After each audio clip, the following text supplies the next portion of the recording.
Ada seorang sahabat bernama Thauban.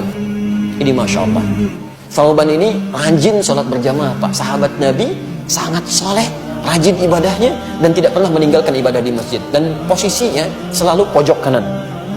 Pojok kanan. Tapi niatnya bukan ingin mojok. Niatnya bagaimana saya bisa khusyuk ibadah dan tidak mengganggu orang. Karena biasanya posisi di pojok itu pada umumnya tidak banyak singgungan dengan orang lain. Tidak banyak singgungan dengan orang lain. Maka Masya Allah, maka ketika datang ibadah, ramai masjid dan sebagainya, sampai satu ketika, saya persingkat, dalam sholat subuh, beliau tidak datang. Ditunggu oleh Nabi. Sampai Nabi bertanya begini, kemana Thauban? Radhiyallahu ta'ala anhu. Kemana Thauban? Tidak ada yang tahu. Sampai ketahuan oleh Nabi itu. Jadi orang satu orang nggak datang aja, oleh Nabi ketahuan, di sebulan kemana nih? Nggak ada gitu. Tapi sahabat mengatakan, kami tidak tahu ya Rasulullah, kan? Apa yang terjadi? Ditunggu oleh Nabi. Saking seringnya sholat berjamaah, Nabi tidak ingin orang ini ketinggalan. Ditunggu sampai agak kemudian melewat, waktunya mulai berlanjut, diputuskanlah untuk dilakukan sholat. Ya, karena dikhawatirkan habis waktu subuhnya. Sholat ditunaikan, selesai menunaikan sholat, diputuskan untuk menengok sahabat tadi. Perhatikan, orang sering ke masjid, tidak ada di masjid, Nabi masih mengajak sahabat untuk menengok. Itulah jamaah. Anda tahu ketika menengok itu, ditelusuri jalan ke rumahnya, itu ternyata jarak yang ditempuh 3 jam. 3 jam. Nah, yang paling ingin saya sampaikan ketika ditengok, istrinya kemudian mulai keluar mengatakan, Tufiya zawji, aina Thauban, kemana Thauban, kata Rasulullah SAW. Kata istrinya, maka tufiya, dia sudah wafat, meninggal. Lalu Nabi berkata, perhatikan kalimatnya, apakah ada yang terjadi sebelum dia meninggal? Ini yang harus kita catat. Apa yang terjadi? Kata istrinya, saya tidak merasa ada yang istimewa, tapi saya tidak memahami 3 kalimat yang diucapkan. 3 kalimat. Bahaya apa itu? Nah, ini hikmahnya yang harus kita tangkap. Sebelum beliau meninggal dalam sakaratul mautnya, beliau mengatakan, kenapa nggak lebih jauh lagi, katanya. Kalimat pertama, saya tidak paham itu. Kalimat kedua, kenapa bukan yang baru, katanya kan?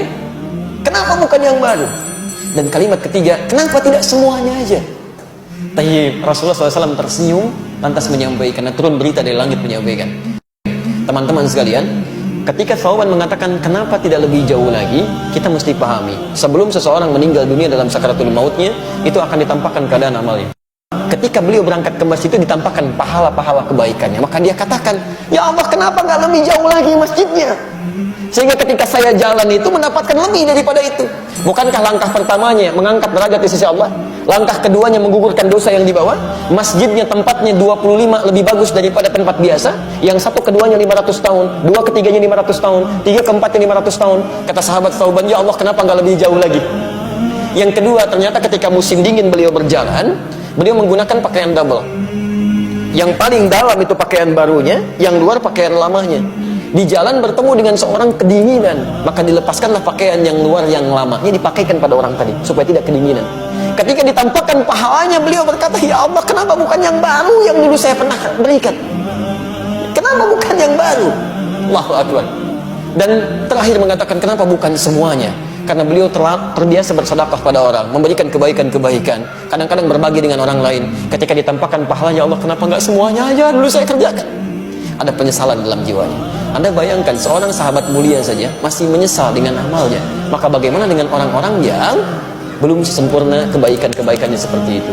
Jangan sampai meninggal dunia lantas dikatakan fa asaddaqa wa aqum minas shalihin. Beri kesempatan, ya Allah, walau sebentar, saya ingin berbuat baik, saya ingin berbuat baik, saya ingin berbuat baik. Zaman dulu tidak ada kendaraan bahkan untuk urusan sepeda. Kendaraan yang saya maksud bukan hewan. Sepeda nggak ada, motor nggak ada, mobil nggak ada. Jarak dari rumah ke masjid 3 jam. Yang masjidnya tidak ada karpetnya, langsung tanah.